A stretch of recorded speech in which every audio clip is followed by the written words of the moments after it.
اللهم صل على سيدنا ومولانا محمد طب القلوب ودوائها وعافية الأبدان وشفائها ونور الأبصار وضيائها وعلى آله وصحبه وبارك وسلم صلاة وسلام عليك يا رسول الله صلی اللہ علیہ وسلم۔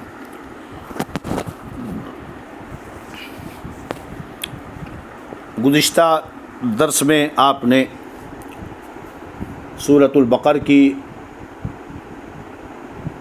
179 تک کی آیت کریمہ کا ترجمہ اور تفسیر سماعت کر لی، جس میں قصاص کے مسائل کو ہم نے اختلاف ائمہ کے ساتھ حتی الوسع تفصیل کے ساتھ بیان کرنے کی کوشش کی ہے۔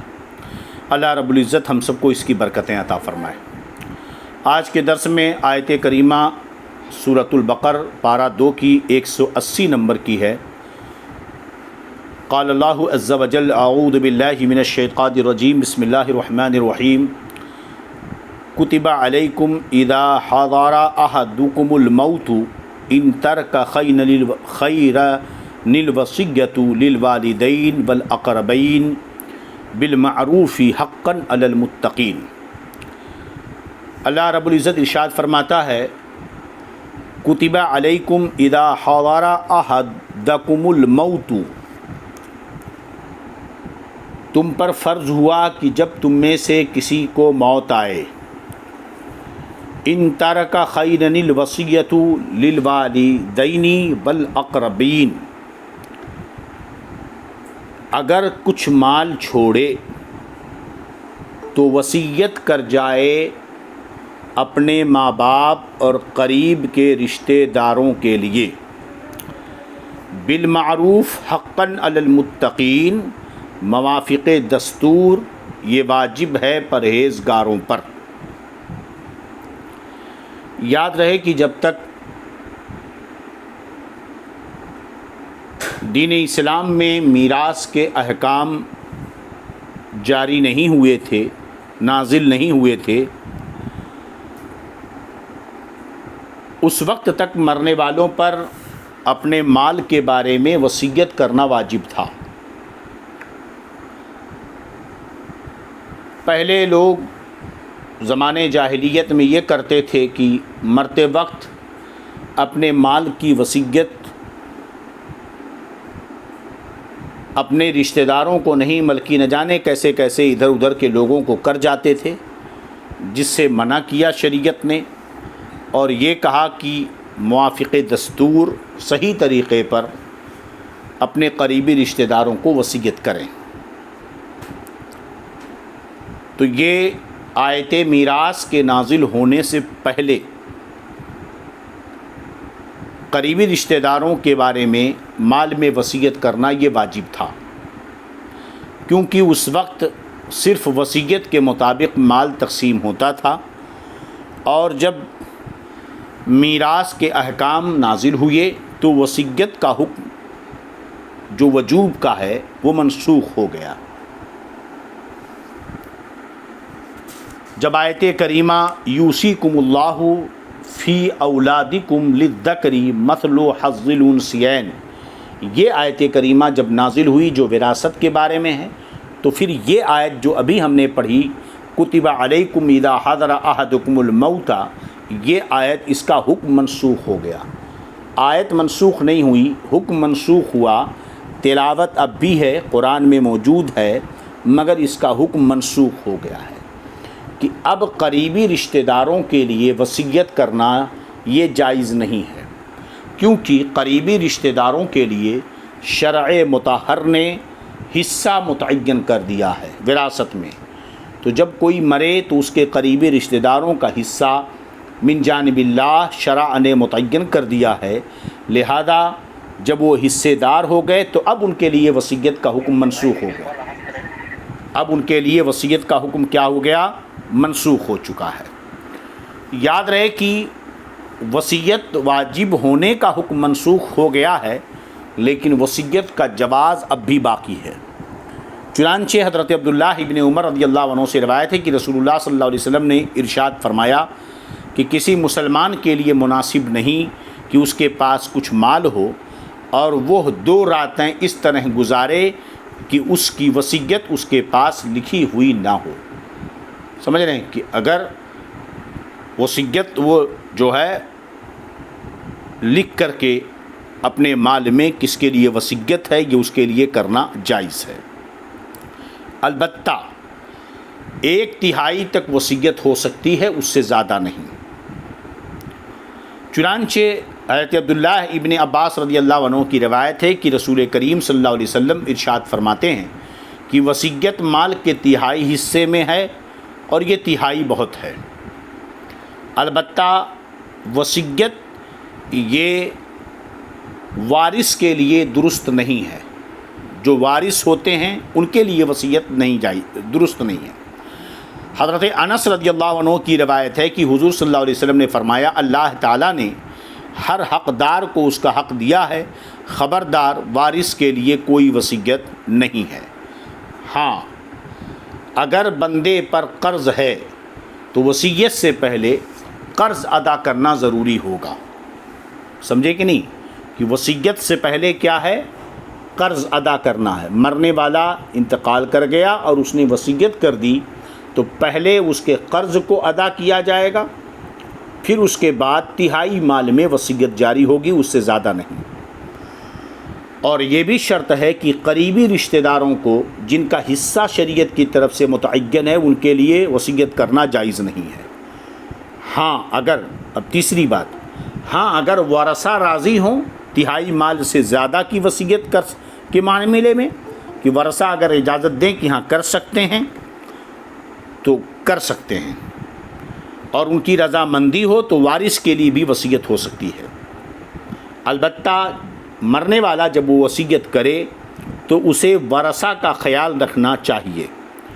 نبی کریم صلی اللہ علیہ وسلم نے ارشاد فرمایا، تمہارا اپنے عیال یعنی آل و اولاد کو غنی چھوڑنا اس سے بہتر ہے کہ انہیں تو محتاج چھوڑے اور وہ لوگوں کے آگے ہاتھ پھیلاتے رہیں۔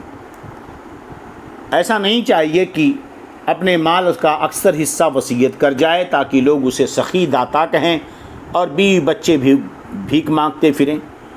جو ان کا حصہ شریعت کی طرف سے متعین ہے اسے دینا ہوگا، اور 1/3 مال میں وصیت کرے، اس سے زیادہ نہیں۔ اور یہ بھی ذہن میں رہے کہ اگر مال بہت زیادہ ہو تو اس صورت میں وصیت کرنا افضل ہے، اور اگر مال تھوڑا ہو تو وصیت نہ کرنا افضل ہے۔ اور یوں ہی وصیت کرنے کی صورت میں 1/3 سے کم ہی کرنا یہ افضل ہے۔ یہ مسائل ذہن میں رہے۔ تو حاصل کلام یہاں 3 مسئلے ہیں۔ پہلی چیز تو یہ کہ پہلے لوگ دور دراز جن سے کوئی تعلق نہیں ہوتا تھا، اپنے نام و نمود کے لیے ان کے نام پر وصیت کر دیا کرتے تھے۔ تو اللہ رب العزت نے حکم نازل فرمایا آیت وراثت کے نازل ہونے سے پہلے کہ جب تم میں سے کسی کے مرنے کا وقت قریب ہو تو اسے چاہیے کہ اپنے مال سے جو حلال طریقے پر اس نے کمایا ہے وہ اپنے والدین اور قریبی رشتہ داروں کو دستور کے مطابق حق طریقے پر وصیت کر جائے۔ تو اس عمل سے روکا گیا اس آیت کریمہ میں جو پہلے لوگ نام و نمود کے لیے کیا کرتے تھے، کہ نہ جانے کس کو دے دیا جس کا کوئی رشتہ نہیں، کوئی تعلق نہیں، صرف نام و نمود کے لیے۔ تو شریعت نے اس سے منع کیا کہ جو حقدار تھے ان کو تو نہیں دے رہے ہیں، اور جن کا کوئی حق نہیں ہے نام کے لیے ان کو دے رہے ہیں، تو یہ ظلم اور زیادتی ہے، اس سے منع کیا گیا۔ ایک بات ہوئی۔ دوسری چیز یہ کہ یہ جو مرنے والا اپنے والدین اور قریبی رشتہ داروں کے لیے وصیت کرے، یہ حکم ابتداءً تھا۔ بعد میں جب آیت وراثت نازل ہو گئی تو وارثوں کے لیے وصیت کرنے کا حکم منسوخ ہو گیا۔ گویا کہ پہلے وارثوں کے لیے وصیت کا حکم تھا، لیکن آیت وراثت کے بعد وارثوں کے لیے وصیت کا حکم منسوخ ہو گیا۔ بات سمجھ میں آ گئی؟ اب تیسرا مسئلہ یہ کہ وصیت اگر کوئی کرتا ہے تو اب مرنے سے پہلے وہ وصیت کرے اور اپنے مال میں سے 1/3 مال سے وصیت کر سکتا ہے۔ اگر اس نے زیادہ کی وصیت کر دی تو 1/3 مال سے زیادہ میں وصیت جاری نہیں ہوگی، 1/3 مال سے زیادہ میں وصیت جاری نہیں ہوگی۔ اور یہ بھی شرط ہے کہ وارثوں کو وصیت نہ کرے۔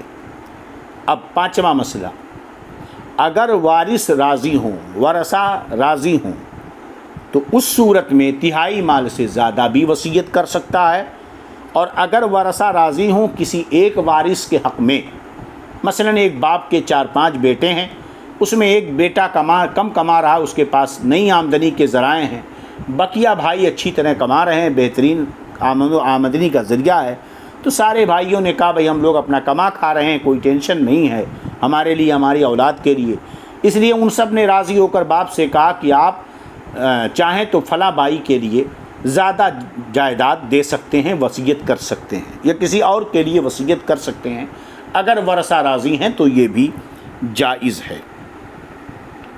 بات سمجھ کی، اس پر ہم نے حدیثیں بھی پیش کر دی ہیں۔ تو اب یہاں پر خیرن الوصیہ کا لفظ ہے، تو اس سے یہ پتہ چلا کہ مال وصیت جائز طریقے سے حاصل کیا گیا مال ہو تو وہی خیر ہے، ناجائز و حرام مال خیر نہیں بلکہ خبیث ہے، اور مال خبیث کی وصیت ناجائز اور گناہ ہے۔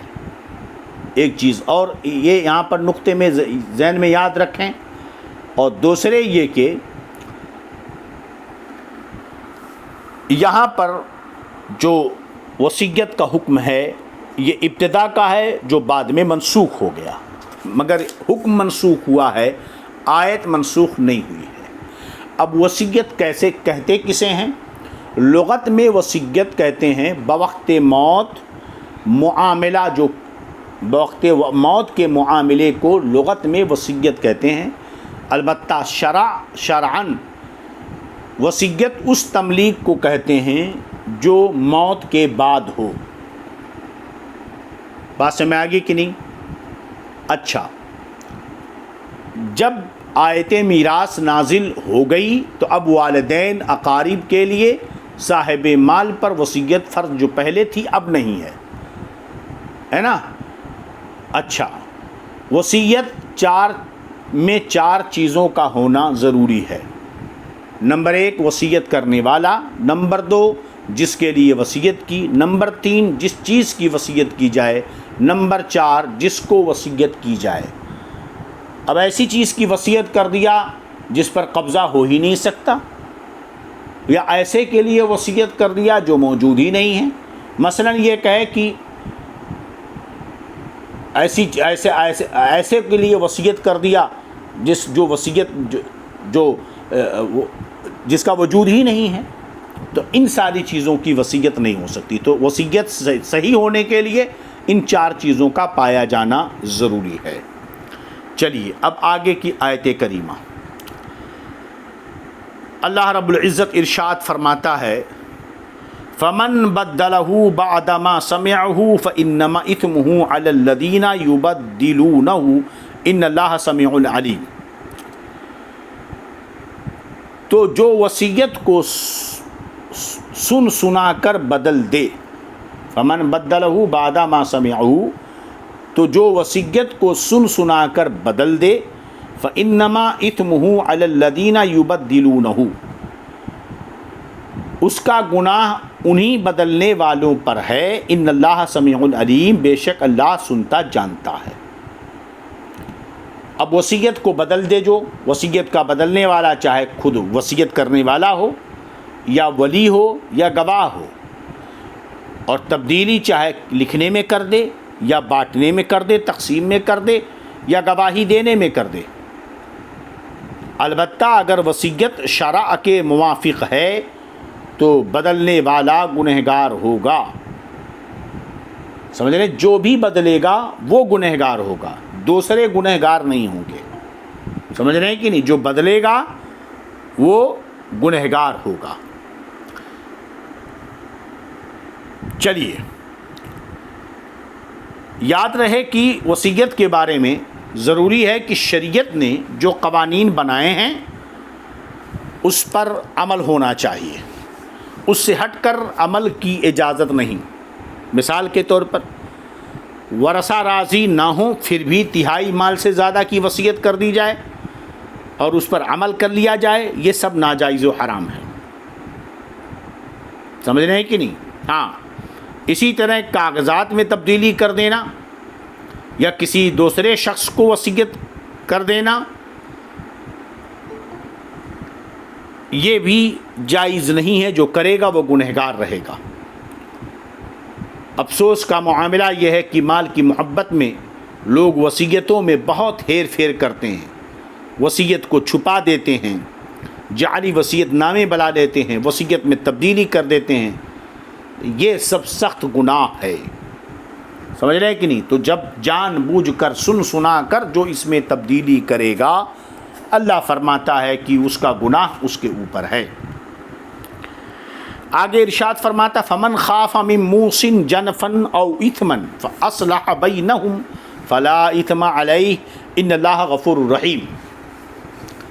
اب ایک صورت یہ ہے کہ وصیت کرنے والا جو وصیت کر رہا ہے اس میں کچھ خلاف شرع کام کر رہا ہے، بلا ارادہ و اختیار وہ کچھ غلط کر رہا ہے. بات سمجھ میں آ رہی کہ نہیں؟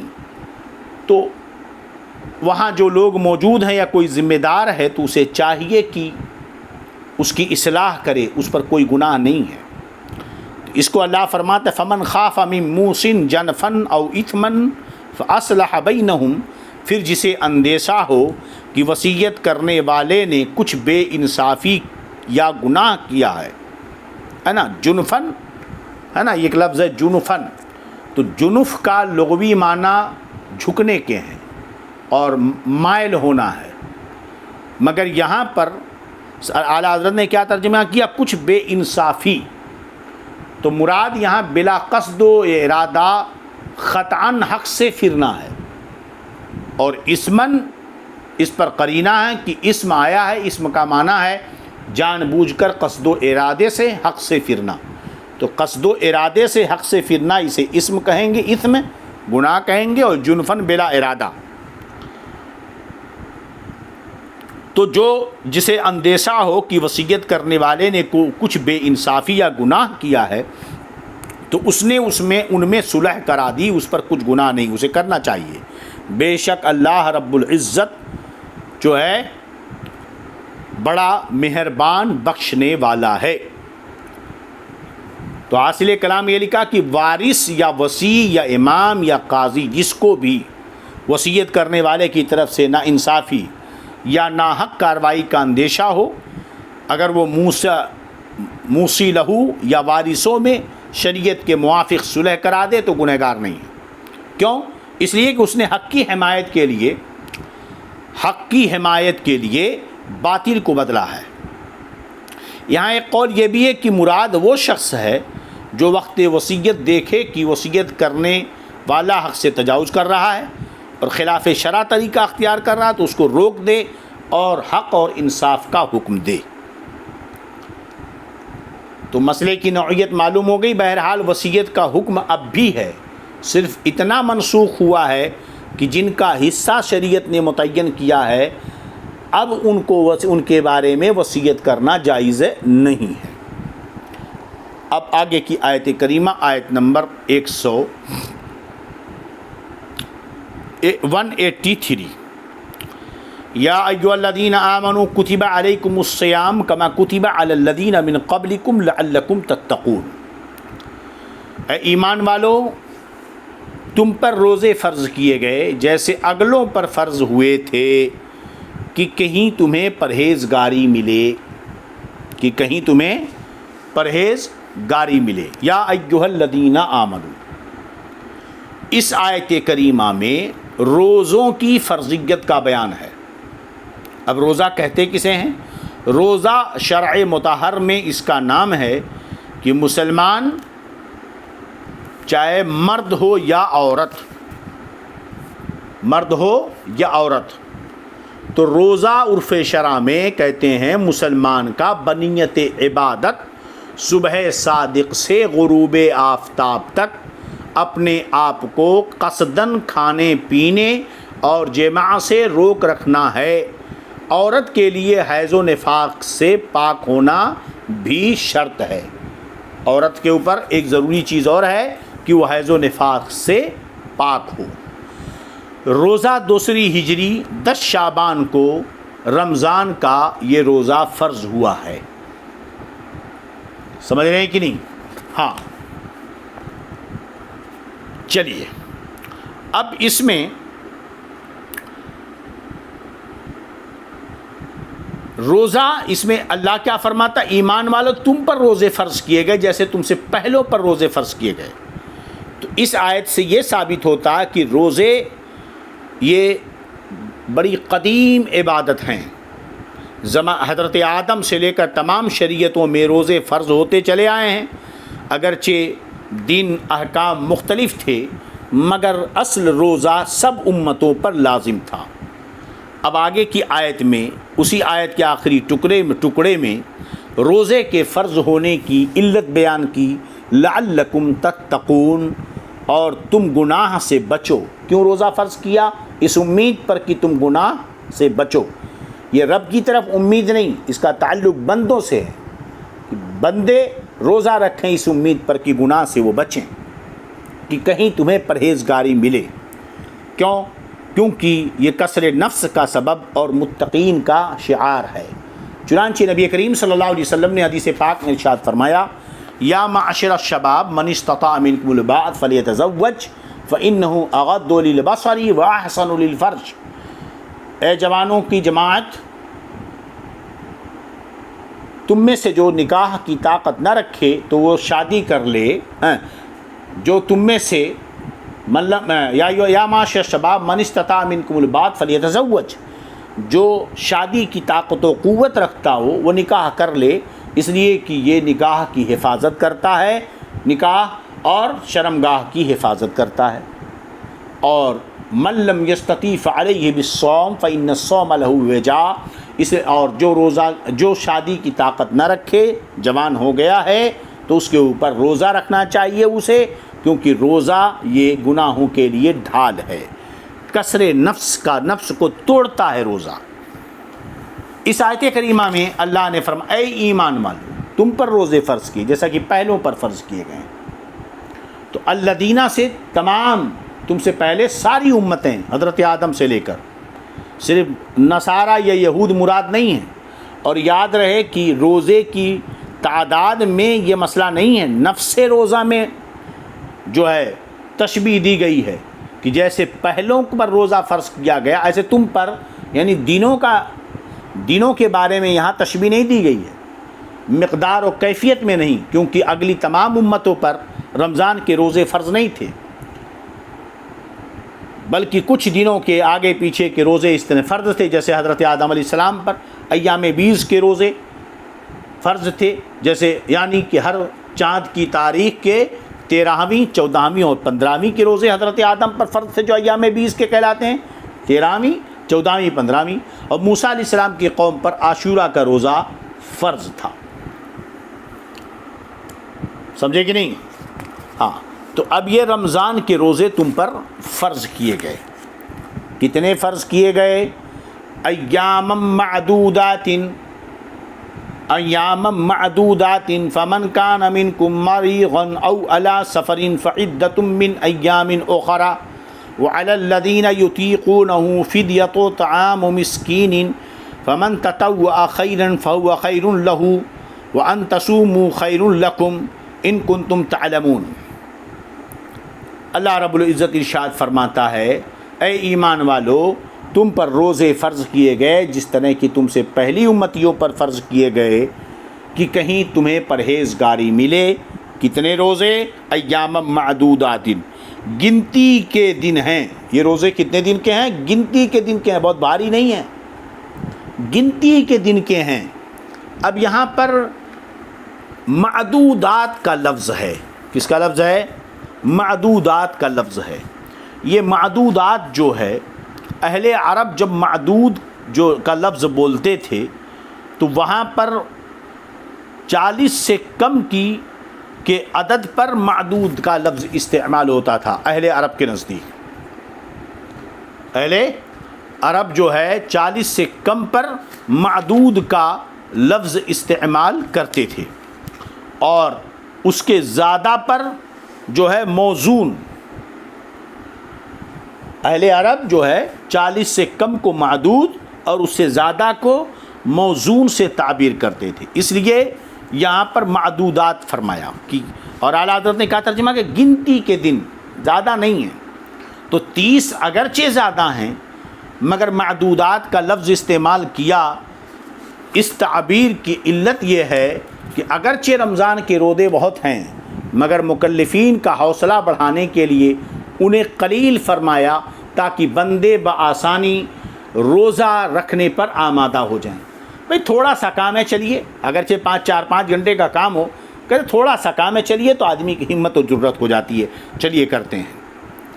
اب اس کے بعد آگے اللہ فرماتا ہے اب روزہ سب پر فرض ہے. سمجھ رہے ہیں کہ نہیں؟ ہر بالغ مکلف پر کیا ہے؟ روزہ.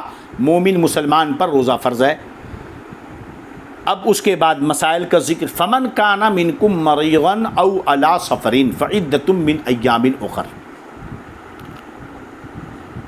تو روزے تمہارے گنتی کے دن کے، یعنی صرف رمضان کا مہینہ کا روزہ فرض ہے، پورے سال کا روزہ فرض نہیں ہے. ہاں اگر کوئی سفر میں ہو یا کوئی مریض ہو، کوئی سفر میں ہو یا کوئی مریض ہو، فعدۃ من ایام اخر، تو اتنے روزے اور دنوں میں رکھے، اور اتنے روزے اور دنوں میں رکھے. تو 2 لوگوں کا مسئلہ ہوا، ایک مسافر ایک مریض. وعلی الذین یطیقونہ، اب تیسری صورت یہ ہوئی، اور وہ جنہیں اس کی طاقت نہ ہو، فدیۃ طعام مسکین، وہ بدلہ دیں ایک مسکین کا کھانا. فمن تطوع خیرا، پھر جو اپنی طرف سے نیکی زیادہ کرے، فہو خیر لہ، تو وہ اس کے لیے بہتر ہے. وان تصوموا خیر لکم، اور روزہ رکھنا یہ تمہارے لیے زیادہ بھلا ہے. ان کنتم تعلمون، اگر تم جانو. تو اب یہاں پر 3 لوگوں کے احکام. پہلے تو سب کا حکم بتایا گیا کہ تمام مسلمان عاقل و بالغ پر روزہ فرض ہے گنتی کے دن. وہ کون؟ ایک مہینے رمضان کا روزہ. سمجھ رہے ہیں کہ نہیں؟ ہاں اب ہوا کہ اگر کوئی مریض ہے یا کوئی مسافر ہے یا کوئی ایسا ہے جس کے پاس روزہ رکھنے کی طاقت نہیں ہے، اتنی عمر ہو چکی ہے کہ وہ روزہ رکھ ہی نہیں سکتا ہے، شیخ فانی ہے، یا یہ کہ وہ اتنا بیمار ہے کہ روزہ نہیں رکھ سکتا اور آگے بھی روزہ نہیں رکھ سکتا، ٹھیک ہی نہیں ہوگا، ایسا مرض ہے جس کے ٹھیک ہونے کی امید نہیں ہے. اب تینوں کے تعلق سے ضروری باتیں یہاں پر ذکر کی جائیں. پہلے تو یہ سمجھیں کہ مسافر پر روزہ فرض نہیں ہے. کیا مطلب؟ بالکل فرض نہیں ہے. نہیں، اگر رمضان کا مہینہ آیا تو روزہ ہر مکلف مسلمان عاقل بالغ پر فرض ہے. لیکن اگر رمضان کے مہینے میں کوئی شخص مسافر ہو جائے، سفر پہ جائے، تو اب اس کا حکم کیا ہوگا؟ تو یاد رہے کہ پہلے یہاں سفر سے مراد سفر شرعی ہے، مطلق سفر نہیں. سفر شرعی کسے کہیں گے؟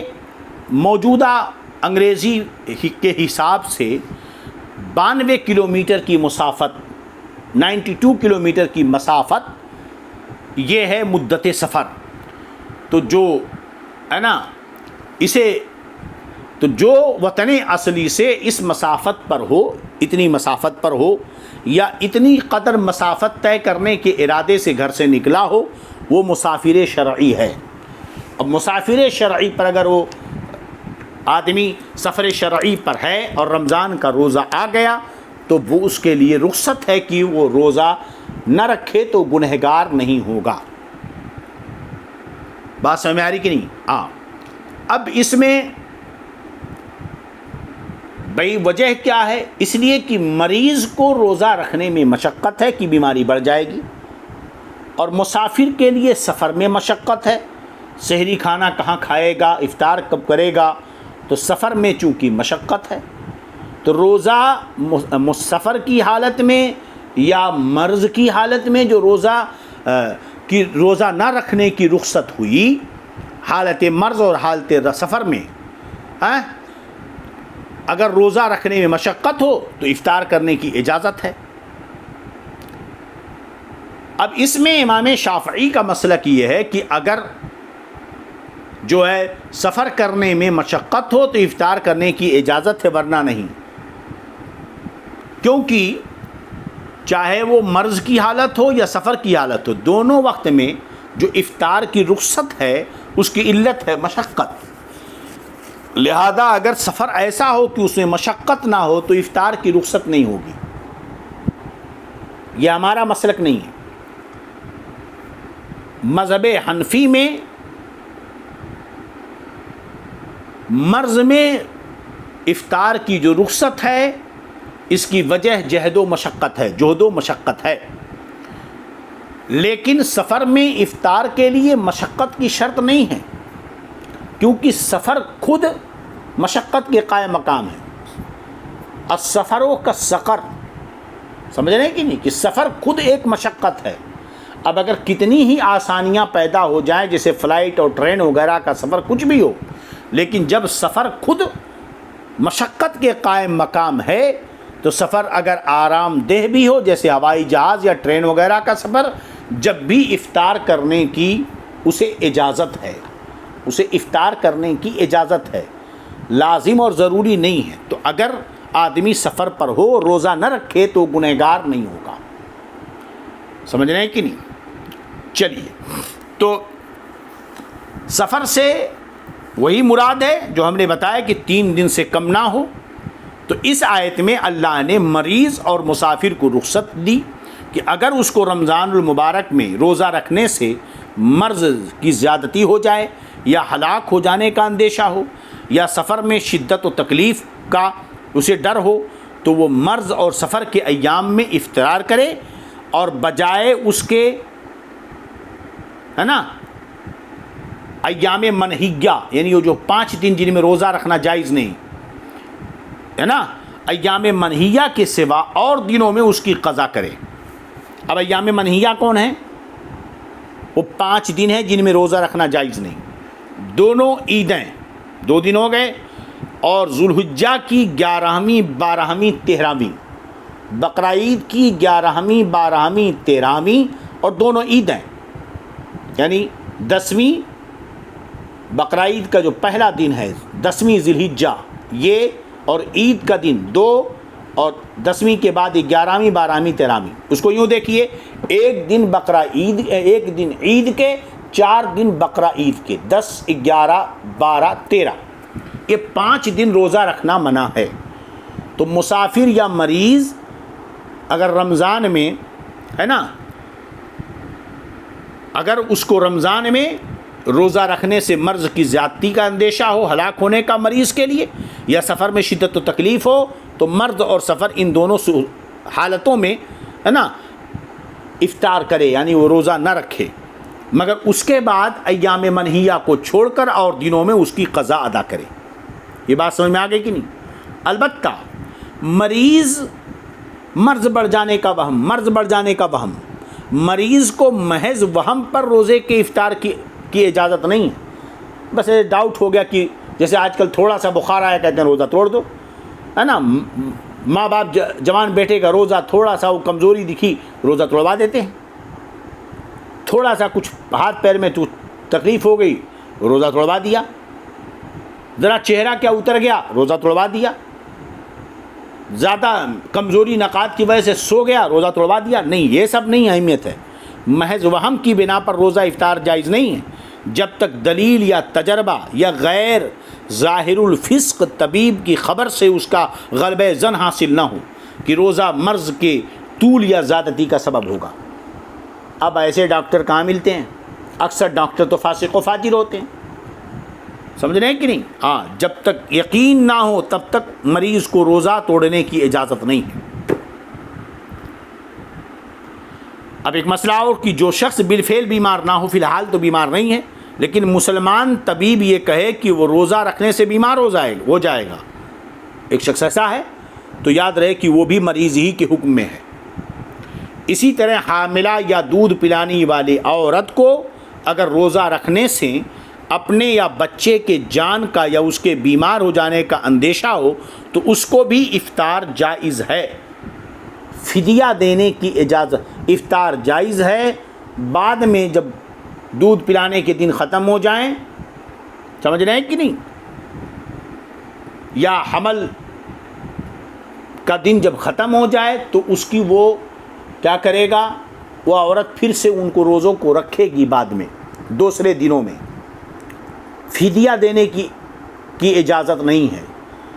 البتہ امام شافعی کے ہاں فدیہ دے گی، مگر ہمارے یہاں مذہب حنفی میں فدیہ نہیں، دوسرے دنوں میں وہ روزہ رکھ سکتی ہے، اس لیے رکھے گی۔ اچھا، ایک مسئلہ اور کہ ایک مسافر ہے، اس نے فجر طلوع ہونے سے پہلے سفر شروع کیا تو اس کو روزے کا افطار جائز ہے، لیکن جس نے فجر طلوع ہونے کے بعد سفر کیا تو اس کو اس دن کا افطار جائز نہیں ہے۔ سمجھ رہے ہیں کہ نہیں؟ مثلا ایک آدمی رات کے 4 بجے نکلا سفر کے لیے تو اب دوسرے دن وہ روزہ نہ رکھے، اس کے لیے جائز ہے، لیکن ایک آدمی فجر پڑھ کر نکلا سحری وری کھا کر تو اب اس کے اوپر اس دن کی افطار جائز نہیں، اسے روزہ اس دن کا رکھنا پڑے گا۔ سمجھ رہے ہیں کہ نہیں؟ ہاں۔ اب اس کے بعد یہ تو مسافر اور مریض کا مسئلہ ہو گیا۔ وَعَلَى الَّذِينَ يُطِيقُونَهُ فِدْيَةُ طَعَامُ مِسْكِينٍ، اور وہ لوگ جو روزہ رکھنے کی طاقت نہ رکھیں ان کے لیے کیا حکم ہے؟ تو یاد رہے کہ جس بوڑھے مرد یا عورت کو عمر زیادہ ہونے کی وجہ سے، کمزوری کی وجہ سے روزہ رکھنے کی اس کے پاس قدرت نہ ہو اور آئندہ قوت حاصل ہونے کی امید بھی نہ ہو، اس کو شیخ فانی کہتے ہیں، اور اس کے لیے جائز ہے کہ وہ افطار کرے اور ہر روزے کے بدلے میں، سمجھے کہ نہیں، نصف سا، ایک مسکین کا کھانا نصف سا گیہوں یا گیہوں کا آٹا اور اس کے دو گنا جو یا اس کی قیمت بطور فدیہ دے، یعنی 2 کلو 47 گرام۔ البتہ اگر فدیہ دینے کے بعد روزہ رکھنے کی قوت آ گئی تو روزہ پھر واجب ہو جائے گا۔ مثلا 60 سال کا بڈھا تھا، کمزور تھا، اب وہ سمجھا نہیں ٹھیک ہوں گا، رمضان کا روزہ آیا تو اس نے کیا کیا، کھانا کھایا اس نے اپنی جان بچانے کے لیے اور فدیہ دے دیا اس نے۔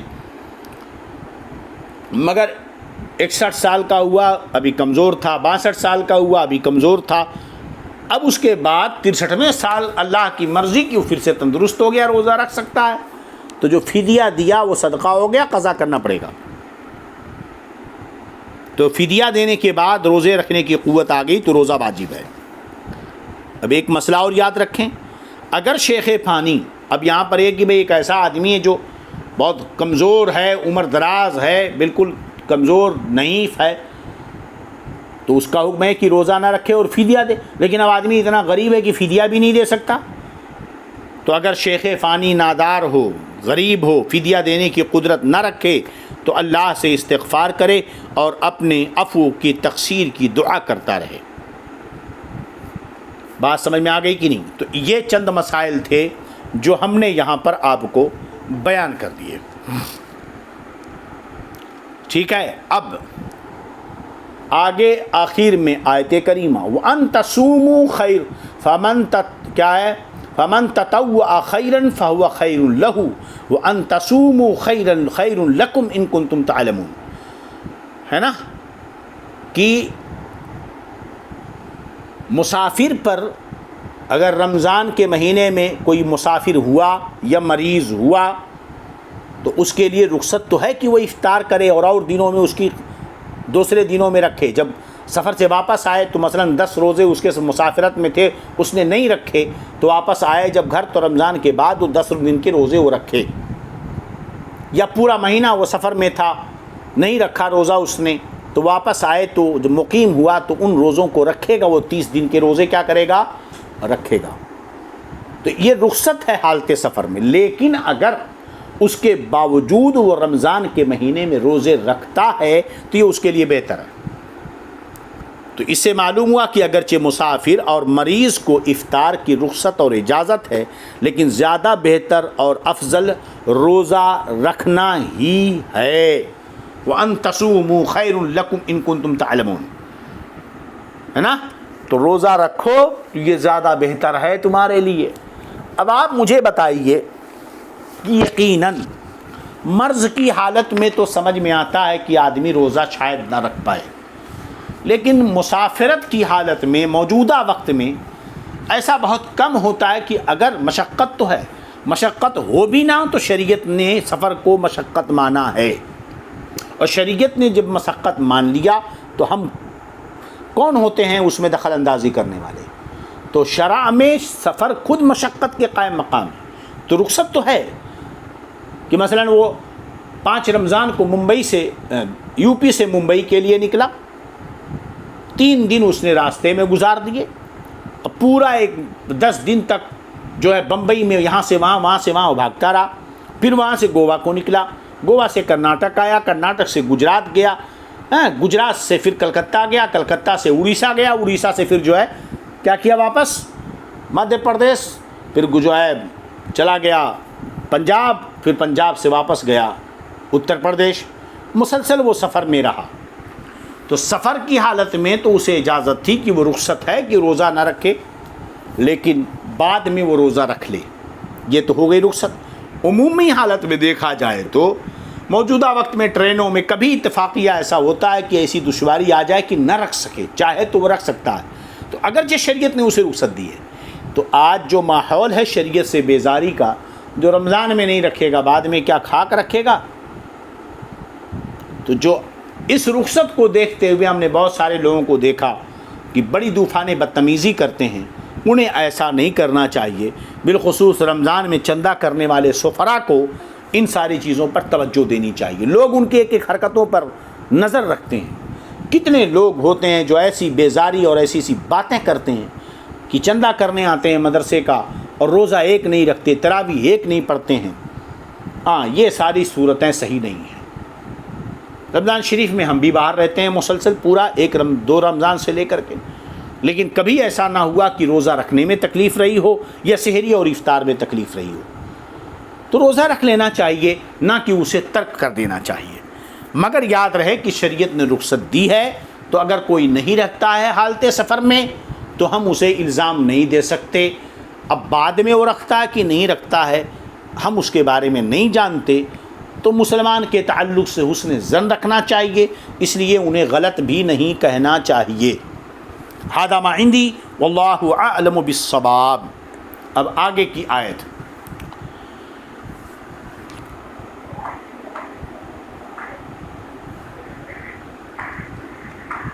شہر رمضان الذی انزل فیہ القرآن ھدی للناس وبینات من الھدی والفرقان فمن شہد منکم الشہر فلیصمہ ومن کان مریضا او علی سفر فعدۃ من ایام اخر یرید اللہ بکم الیسر ولا یرید بکم العسر ولتکملوا العدۃ ولتکبروا اللہ علی ما ھداکم ولعلکم تشکرون۔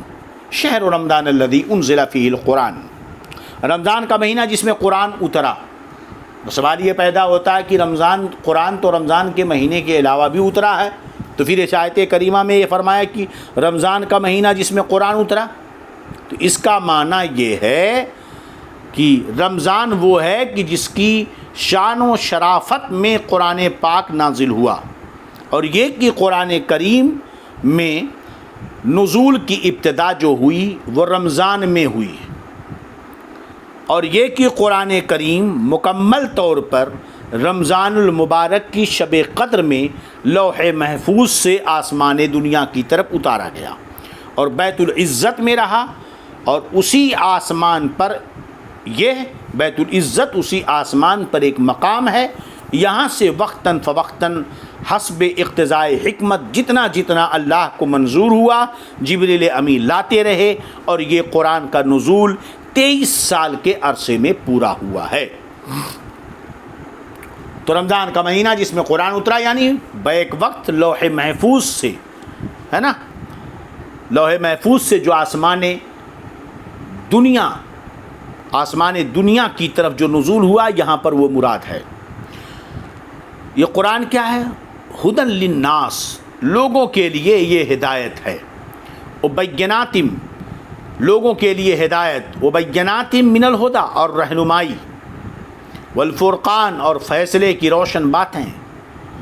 فمن شہد منکم الشہر، تو تم میں سے جو کوئی یہ مہینہ پائے یعنی رمضان کا، فلیصمہ، تو ضرور اس کے روزے رکھے۔ تو اب اس آیت کریمہ سے یہ پتہ چلا پیچھے کیا ہے کہ اللہ نے تم پر روزے فرض کیے ہیں گنتی کے دن تو تم میں سے جو مریض ہو یا سفر کی حالت میں ہو تو دوسرے دنوں میں روزہ رکھ سکتا ہے. لیکن پھر جب اس کے بعد کی آیت اتری کہ رمضان کا مہینہ جس میں قرآن اترا ہے اس میں لوگوں کے لیے ہدایت اور روشنی ہے نا, اور تم میں سے جو رمضان کا مہینہ پائے تو ضرور روزہ رکھے. تو اس آیت سے ایسا لگا کہ پہلے والا حکم ختم ہو گیا کہ مریض کو اور مسافر کو روزہ افطار کی جو رخصت ہے شاید ختم ہو گئی. اس لیے آیت کریمہ میں اللہ نے پھر دوبارہ فرمایا وَمَنْ كَانَ مَرِيضًا أَوْ عَلَىٰ سَفَرٍ فَعِدَّةٍ مِّنْ أَيَّامٍ أُخَرَ, ہے نا, اور جو بیمار یا سفر میں ہو تو اتنے روزے اور دنوں میں, یُرِیدُ اللَّهُ بِكُمُ الْيُسْرَ, اللہ تم پر آسانی چاہتا ہے, وَلَا يُرِيدُ بِكُمُ الْعُسْرَ, تم پر دشواری نہیں چاہتا, وَلِتُكْمِلُوا الْعِدَّةَ وَلِتُكَبِّرُوا اللَّهَ, اور اس لیے کہ تم گنتی پوری کرو اور اللہ کی بڑائی بولو, عَلَىٰ مَا هَدَاكُمْ, اس پر کہ اس نے تمہیں ہدایت کی, لَعَلَّكُمْ تَشْكُرُونَ, کہ کہیں تم حق گزار ہو جاؤ. اب یہاں پر کیا اللہ فرماتا ہے وَلِتُكْمِلُوا الْعِدَّةَ وَلِتُكَبِّرُوا اللَّهَ, گنتی پوری کرو. اب گنتی پوری کرنا ضروری ہے, چاہے وہ 29 کی ہو یا 30 کی ہو. حدیث پاک میں حضور صلی اللہ علیہ وسلم نے فرمایا کہ مہینہ 29 دن کا بھی ہوتا ہے تو چاند دیکھ کر روزے رکھو اور چاند دیکھ کر افطار کرو. اگر 29 رمضان کو چاند کی رویت نہ ہوئی تو 30 کی گنتی کیا کرو, پوری کرو. بات سمجھ میں آ رہی کہ نہیں؟ ہاں. اب اس آیت کریمہ میں چند نکات. رمضان کا وہ مہینہ جس میں قرآن پاک نازل ہوا, تو قرآن مجید سے نسبت کی وجہ سے رمضان کے مہینے کو عظمت و شرافت ملی. اس نسبت سے یہ پتہ چلا ہے نا کہ جس وقت کو کسی شرف اور عظمت والی چیز سے نسبت ہو جائے وہ قیامت تک شرف و بزرگی والا ہو جاتا ہے. اس لیے جس دن اور گھڑی کو حضور نبی کریم صلی اللہ علیہ وسلم کی ولادت اور معراج سے نسبت ہے وہ سب عظمت و شرافت والے ہیں. جیسے حضرت آدم علیہ السلام کی روز جمعہ پیدائش پر جمعہ کا دن عظمت والا اور عید کا والا دن ہوا. سمجھ رہے ہیں کہ نہیں؟ چلیے, تو اللہ اب آگے کیا فرمایا اللہ نے کہ تم پر اللہ آسانی چاہتا ہے. اللہ نے اپنی عبادت فرض فرمائی لیکن اپنی رحمت سے تنگی نہیں کی, بلکہ آسانی فرماتے ہوئے اس کا متبادل بھی ادا کیا. روزہ فرض کیا لیکن طاقت نہ رکھتا ہو کوئی تو بعد میں رکھنے کی اجازت دی. بعض صورتوں میں فدیے کی اجازت دی کہ طاقت نہیں ہے تو بعض صورتوں میں فدیہ دے. کھڑے ہو کر نماز پڑھنے کی طاقت نہیں تو بیٹھ کر ورنہ لیٹ کر یا اشارے سے پڑھنے کی اجازت دی. 1 مہینے روزے کا حکم فرمایا تو 11 مہینہ دن میں کھانے کی اجازت دی. رمضان میں بھی تو راتوں میں کھانے کی اجازت دی. سحری اور افطار کے کھانے پر ثواب کا وعدہ فرمایا. گنتی کے چند جانوروں کا گوشت حرام کیا ہے, چند جانوروں کا, ہزاروں جانوروں پرندوں کا گوشت حلال فرما دیا. کاروبار کے چند ایک طریقوں سے منع کیا تو ہزاروں طریقوں کی اجازت بھی عطا فرمائی. مرد کو ایک ریشمی کپڑے سے منع کیا تو 20 قسم کے کپڑے پہننے کی اجازت دی. تو آپ دیکھ لیں کہ اللہ تعالی ہم پر کتنی آسانی چاہتا ہے, ہم پر وہ تنگی نہیں چاہتا ہے. بات سمجھ میں آ رہی کہ نہیں؟ تو اب آپ خود سوچ لیں کہ بزنس کے نئے طریقے جو مغربی دنیا ہمیں پیش کر رہی ہے یہ صرف اس لیے تاکہ مسلمانوں کو رزق حلال میسر نہ ہو. اس لیے کہ امت مسلمہ اگر رزق حلال کھائے گی تو دنیا کی کوئی طاقت انہیں ہلاک و برباد نہیں کر سکتی, کیونکہ جب وہ رزق حلال کھائے گی ان کی دعائیں فوراً قوت ایمانی کے ساتھ رب کی بارگاہ میں قبول ہو جائیں گی, اور ان کا رب بڑا مہربان ہے. بات سمجھ آ رہی کہ نہیں؟ اس لیے مسلمانوں کو چاہیے کہ مغربی دنیا, ورلڈ بینک جتنے طریقے ہمارے سامنے پیش کریں شریعت کی کسوٹی پہ پرکھیں, اگر وہ صحیح ہیں تو اس پر عمل کریں, ورنہ شریعت کے مطابق جو جائز طریقہ ہے اسی طریقے پر تجارت کریں. زیادہ دولت کی تمنا, بلڈنگ, فلیٹ, مکان, گاڑیوں کی حویث, اس کے طریقے پر ناجائز طریقے پر مال کمانے کے پیچھے نہ جائیں, اس لیے کہ ایک مسلمان کا اپنے رب پر ایمان اور یقین ہے کہ روزی دینے والا وہی ہے، اس نے جتنا مقدر میں لکھا ہے اس سے نہ کم روزی مل سکتی ہے نہ اس سے زیادہ مل سکتی ہے۔ یاد رہے کہ شہر کی اضافت صرف 3 مہینوں کی طرف صحیح ہے، ربیع الاول کی طرف، ربیع الاخر کی طرف، رمضان کی طرف۔ دوسرے مہینوں کی طرف شہر کی اضافت نہیں صحیح ہے۔ اچھا، وَلِتُكْمِلُ الْعِدَّةَ میں گنتی پوری کرنے کا جو حکم ہے یہ وجوبی ہے، واجب ہے۔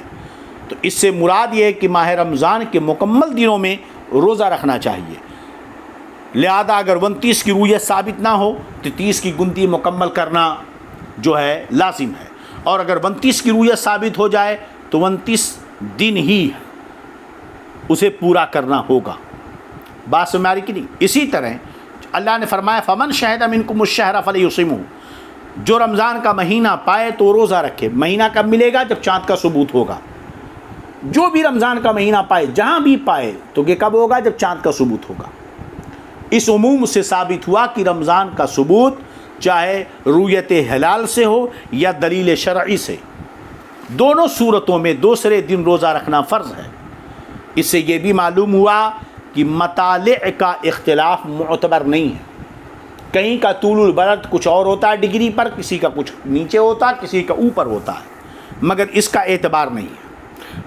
مثلا ایک مطلع پر مثلا ممبئی چاند نظر آیا اور دوسرے مطلع مثلا دہلی میں چاند نظر نہ آیا، تو اختلاف مطالع کا شرعاً کوئی اعتبار نہیں۔ ایک مطلع مثلا بنگلور میں چاند نظر آ گیا، دوسرا مسئلہ مثلا کلکتہ میں چاند نظر نہیں آیا، تو اس کا کوئی اعتبار نہیں۔ اگر بنگلور سے شرعی شہادت کلکتہ کو مل جائے تو اس مطلع کے اختلاف سے کوئی فرق نہیں پڑے گا، وہاں والوں پر بھی روزہ ہو جائے گا، کیونکہ انہوں نے رمضان کا مہینہ پا لیا ہے۔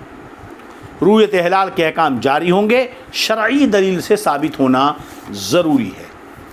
آج کے درس میں اتنا ہی۔ اللہ رب العزت جزائے خیر عطا فرمائے، برکتوں سے نوازے۔ السلام علیکم ورحمۃ اللہ وبرکاتہ۔ اشہد ان لا الہ الا اللہ واشہد ان محمدا عبدہ ورسولہ۔ استغفر اللہ استغفر اللہ استغفر اللہ رب من کل ذنب واتوب الیہ۔